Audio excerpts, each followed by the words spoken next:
Ups. Types of mine.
Way down along the street, how very, very sweet it will seem once more just to dream in the silver.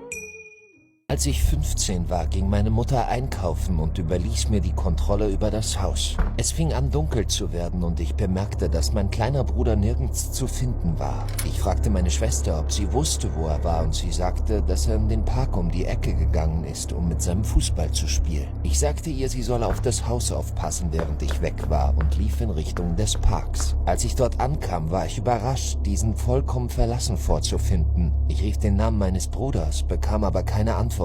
Ich fing an, mir Sorgen zu machen, und auf einmal hörte ich ein schwaches, dumpfes Geräusch von meiner linken Seite.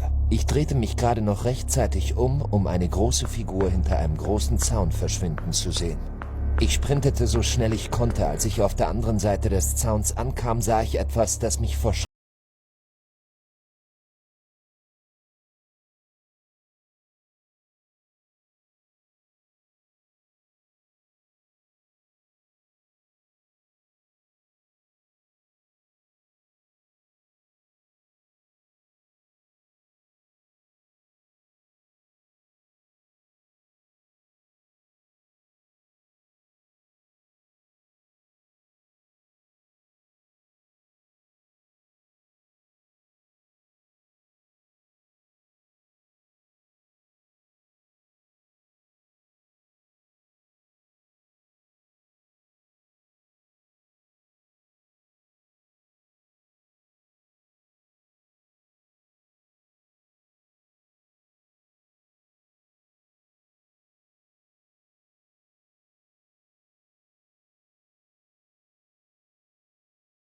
Once upon a time,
dangerous man to have ever stepped foot on Earth. And he was kind of cute. During the 1930s, a man named Hugh Jass was arrested for taking the lives of over 200 people with just his thumb in 1934. He escaped his first prison by flushing himself down the toilet and crawling miles through the sewage system. But 67 days later, he was captured after attempting to apply for a job at the same prison he escaped from. He was then sent to Gilligan's Island Penitentiary, which was the most secure prison in the world, hundreds of miles away from civilization. Hugh was kept in the basement of the prison, isolated from the other prisoners, in fear for their safety. But in the year 1949, the prison was hit by a massive tsunami and was buried underneath the sea. 5 years later, the prison would finally reemerge, and investigators were safe to enter the prison again. They would end up finding the remains of all the prisoners and guards. But when they went down to the basement where Hugh was kept, they would quickly realize they were not as safe as they once thought.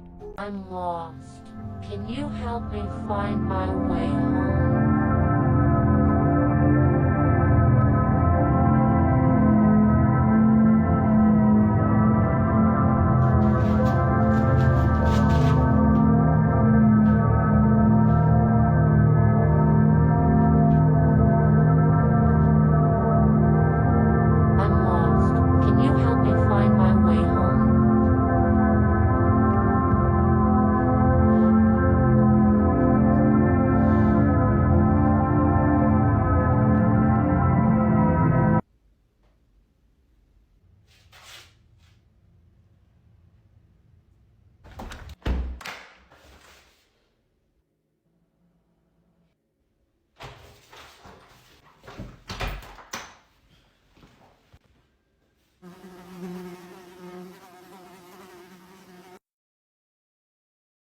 Hast du schon von dem Schwarzwald in Deutschland gehört? Ein Ort so dicht, dass kaum ein Sonnenstrahl hineindringt und wo der Wald jeden zu verschlingen scheint, der zu tief hineingeht. Zuerst die Hexen der Walpurgisnacht. In der Nacht des 30. April versammeln sie sich auf verborgenen Lichtungen, zerreißen lebende Tiere als Opfergabe, bemalen ihre Körper mit heißem Blut und schreien in vergessenen Sprachen. Wer je versuchte, sie zu beobachten, wurde später gefunden, mit verbranntem Gesicht und Krallenspuren auf der Brust. Dann die Werwölfe des Schwarzwalds. Hirten berichten von brutalen Angriffen, Rinderkadaver aufgeschlitzt, Knochen wie Zweige zerbrochen. Zeugen sagen, sie hätten Dorfbewohner gesehen, die sich die eigene Haut vom Leib rissen, bis Muskeln und Knochen sich verzerrten, zu einer Bestie mit roten Augen und bluttriefenden Zähnen. Und schließlich die verschwundenen Dörfer. Ganze Siedlungen verschwanden spurlos. Häuser unversehrt, noch warme Speisen auf den Tischen, doch keine Leichen wurden je gefunden. Einige sprechen von kollektiven Ritualen, andere schwören, der Wald habe alle verschlungen, sie lebendig in die Erde gezogen. Der Schwarzwald ist nicht nur eine Legende, er ist ein Abgrund des Grauens, in dem jeder Pfad der letzte Weg sein kann, den du gehst. Wusstest du, dass im Jahr 2008 in Alabama ein ganzes Viertel Halloween abgesagt hat, nachdem 22 Kinder verschwanden, nachdem sie einer als Hase verkleideten Person gefolgt waren? Es sollte nur eine ganz normale Halloween-Nacht sein. Ein ruhiges Viertel in Alabama. Häuser dekoriert, Kürbisse, Lichter in den Fenstern. Kinder in Kostümen liefen von Tür zu Tür, um Süßigkeiten zu sammeln. Doch in dieser Nacht tauchte jemand anderes auf. Ein Mann in einem alten, schmutzigen, weißen Hasenkostüm. Niemand wusste, wer er war. Er gehörte zu keinem der Häuser in der Straße.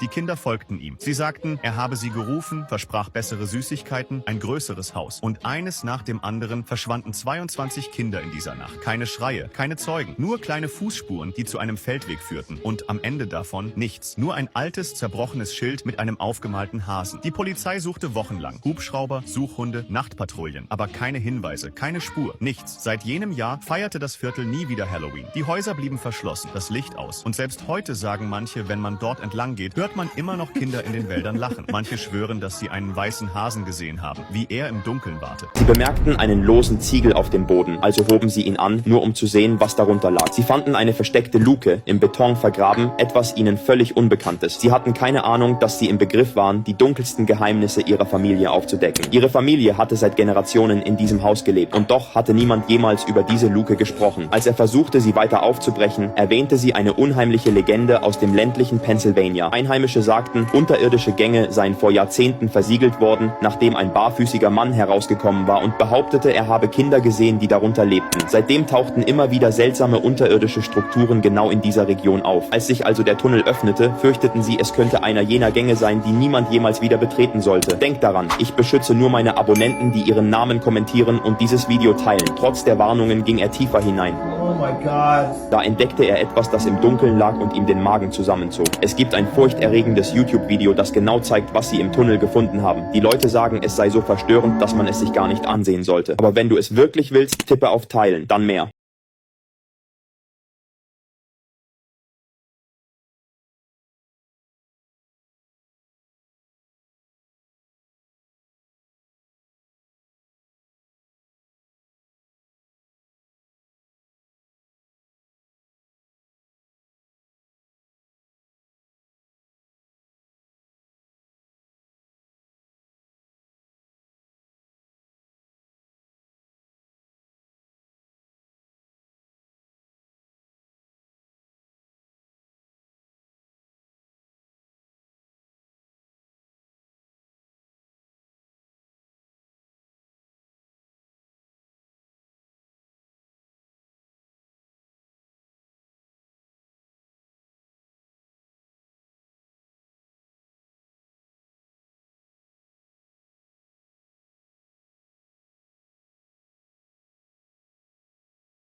Did you know that a single hit of salvia can transport someone to a world where they feel like they've lived an entire lifetime? One man shared his mind-bending experience online. With just one puff, his room melted away, and he found himself in a bizarre geometric realm where everything pulsed like living fabric.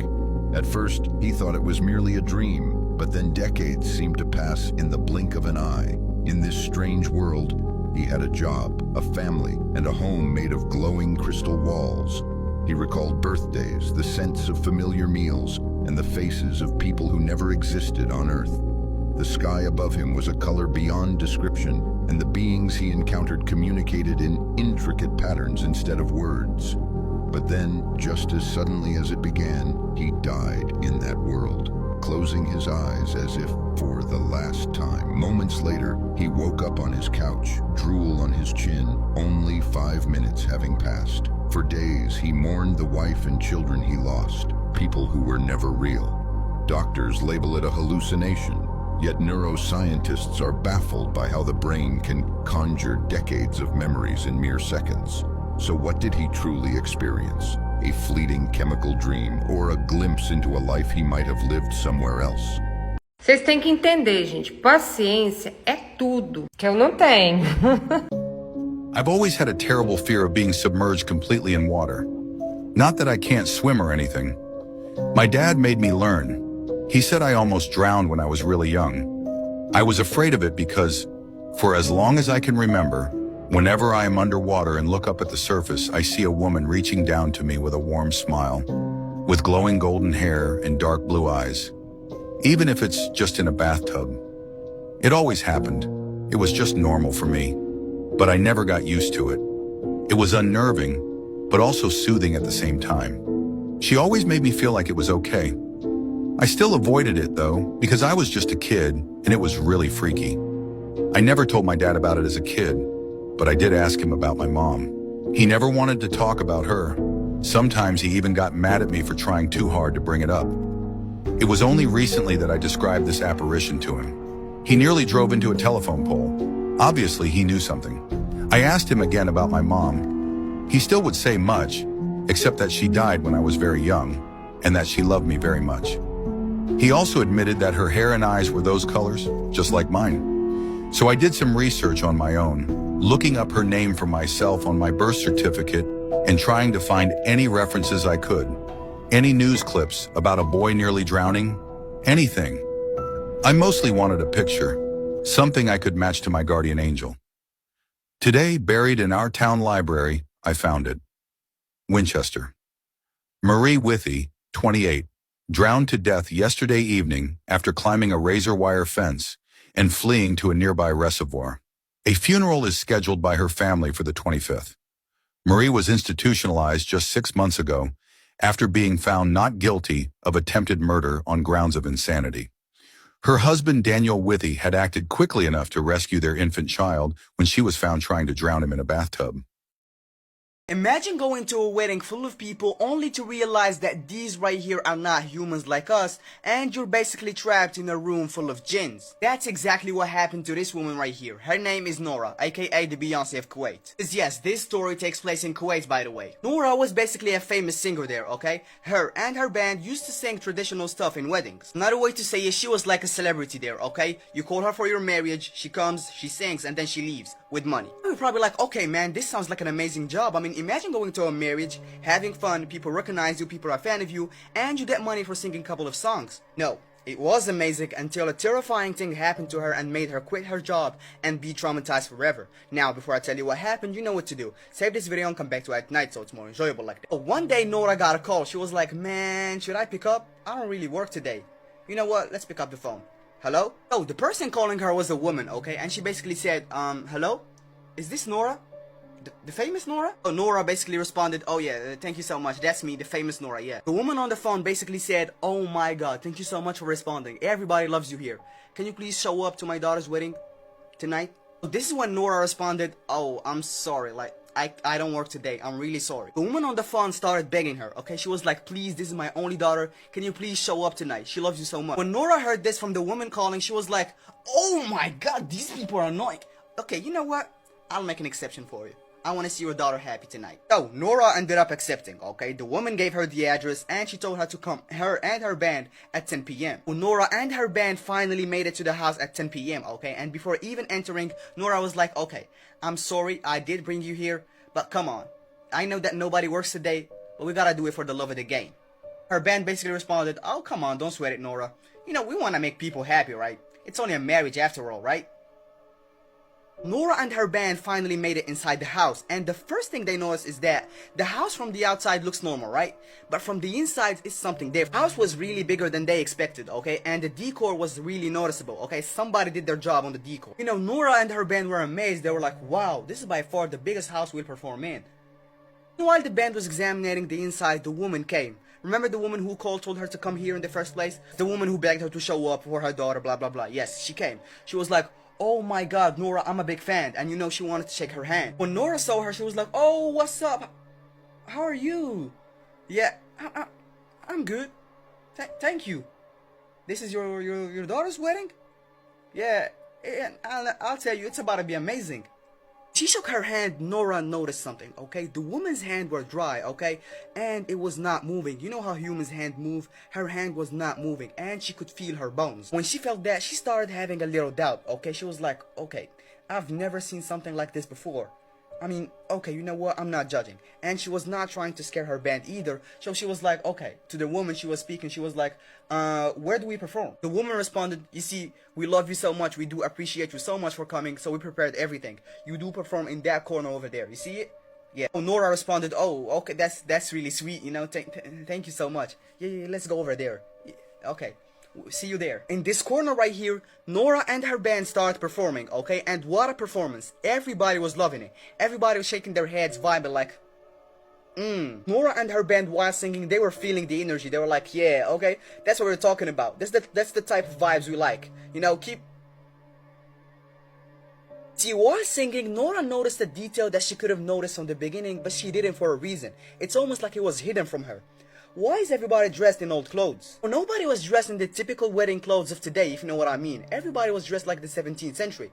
So Nora was like, what the hell is going on? Nora told herself, okay, that's weird. You know, she kept singing. She was still giving some side eyes, but you know, she kept singing. I don't know the song she was singing. I wasn't there with her, but she was singing something like, I'm alone ashamed. What? I'm alone ashamed. Let me sing. See, meanwhile Nora was singing, one of her band members started tapping her shoulder. And you know, she's trying to communicate but sing at the same time. She was like, the band member who was trying to get her attention was the one playing guitar, okay? And he was like, look at their legs. Look at their legs. Nora was like, what do you mean their legs? Shape of, yeah. This is what Nora saw. goat legs, and she understood that from the beginning she was not with humans. Yup, she's singing with jinns. If you don't know what a jinn means, scary creature, I talked about him in my first post, go check it out. But when Nora saw this, she was in shock, but she kinda knew that something was wrong from the beginning, you know? Remember when she shook hands with the woman who invited her? Yup, in that moment she felt that something was not right. So Nora and her band kept performing, okay? They were not trying to get suspicious, but you know, their voices kept getting low, and they started thinking about this. Those are jinns, but they're in human forms. And you know, while thinking about this, they noticed something. It's midnight. One of her band members was like, hey yo, Nora, we should go. The vibe switched up, it's not the same anymore. These things right here are not even dancing, they're jumping and making weird noise.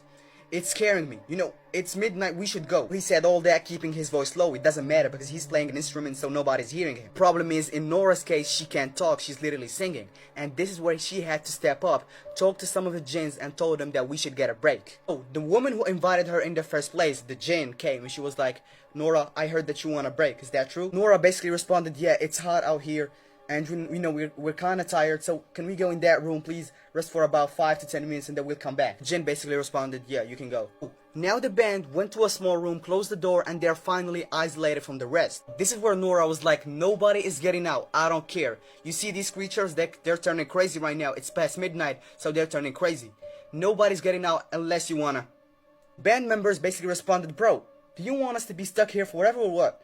We should get out. Nora basically responded, look, the woman invited me at 10 p.m., right? I don't think that's a coincidence. She invited me because she can only show up in this form at night. Look, what I'm trying to say is we pretend to be playing and singing until the sunrise. Once the sun rises, boom, we get out. We don't look back. Now, the band came back to the main room and they are forced to sing and play instruments. But things kept getting worse. Because some of the jinns not only started making weird noises and jumping, they started tearing their hair with a part of their scalp and throwing it down on the floor. Imagine the band playing, seeing, being forced to see all this stuff happening in front of them, but they can't do anything about it. Now, they kept playing for about 5 hours straight, and some of the band members started feeling sick and they started throwing up, you know, after all they saw. You know, as soon as the clock hit 4 a.m., meaning sunrise, every jinn stopped. They literally stopped moving. After that, they stopped moving, the lights started turning off, and the place started falling apart. This is where Nora was like, okay, this is our sign to go. After a long run in the hallways, they made it. They got out from the house, and this was the house. If you didn't notice anything yet, hold on. This was supposed to be the house they were in. This is what they saw at 10 p.m. This is where they left at 4 a.m. You see the difference? They left and they were all this time in an abandoned house. What happened is that the jinns basically gave them the illusion that they were in this house right here. So the bands kept running in the streets just to make sure that there is nobody after him. And you know, after running for a while, they saw somebody. That somebody basically asked them, why the hell are y'all running? Is this a marathon? Or like, I don't. Nora and the band were like, whoa, don't talk to us. We know that you're a jinn. Stop talking to us. So that somebody basically responded and he was confused. He was like, what? What the hell are you all talking about? Nora and the band members realized that he's normal, he's a normal human being, and they were like, oh, okay, he's on our side, don't worry. You know, they started explaining to him what happened to them in this house. After hearing their story, he said something crazy. He said that this house right here has been abandoned before even he was born. Can you do a song with Annie Frank and the Jews? It basically depends on a price, how much they're going to charge me for a feature. Annie Frank, I mean, she's pretty famous, so who knows how much she's going to charge me. Annie Frank probably charges about $1,000 some just for a feature.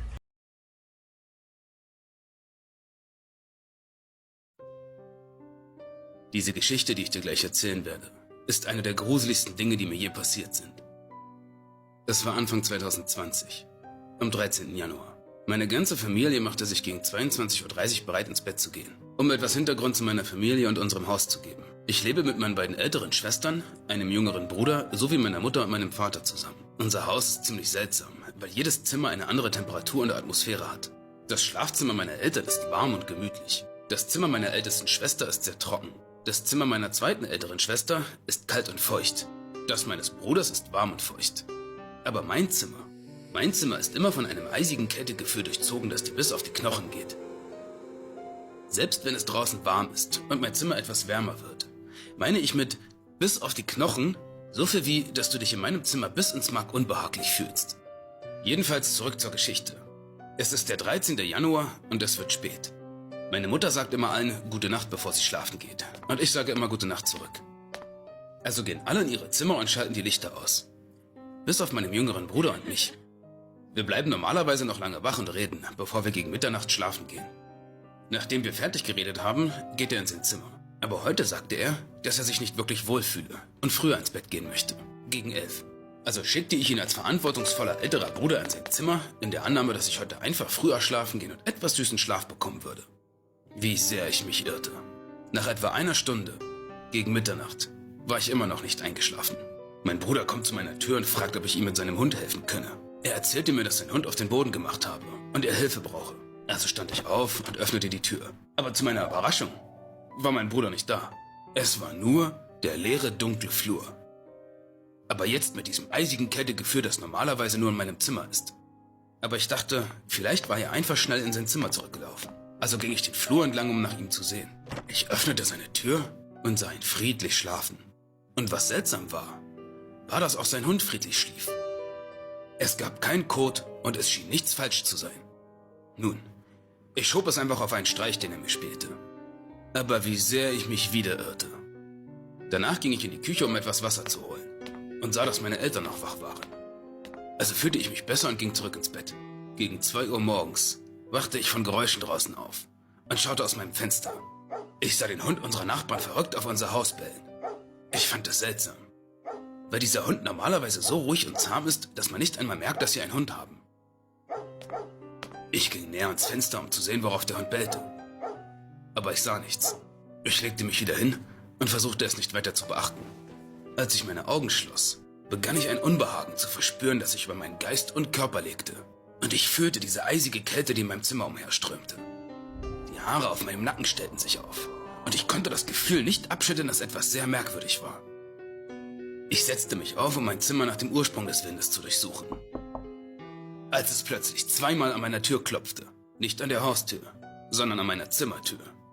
Aber ich dachte nicht, dass jemand aus seinem Zimmer herausgekommen oder den Flur entlang gegangen war, weil ich vorher keine Schritte oder Geräusche gehört hatte.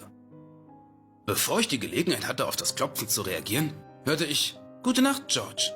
Es war meine Mutter. Aber aus irgendeinem Grund begann ich mich übel zu fühlen und mein Kopf begann zu schmerzen. Dann sagte sie es wieder. »Gute Nacht, George.« So echt das auch klang. Etwas fühlte sich an der ganzen Situation seltsam an. Und ich hatte das Gefühl, ich sollte nichts zurücksagen. Ich weiß nicht warum. Und wieder. »Gute Nacht, George.« Zu diesem Zeitpunkt wiederholte sie es immer wieder alle paar Sekunden. Ich stand aus dem Bett auf und schaltete das Licht an. Mein Herz raste. Als ich mich der Tür näherte, pochte mein Herz lauter und schneller. Als sie schließlich aufhörte, Gute Nacht zu sagen, trat sie zurück und dachte, es wäre vorbei. Ich beruhigte mich ein wenig. Aber auch dieses Mal lag ich falsch.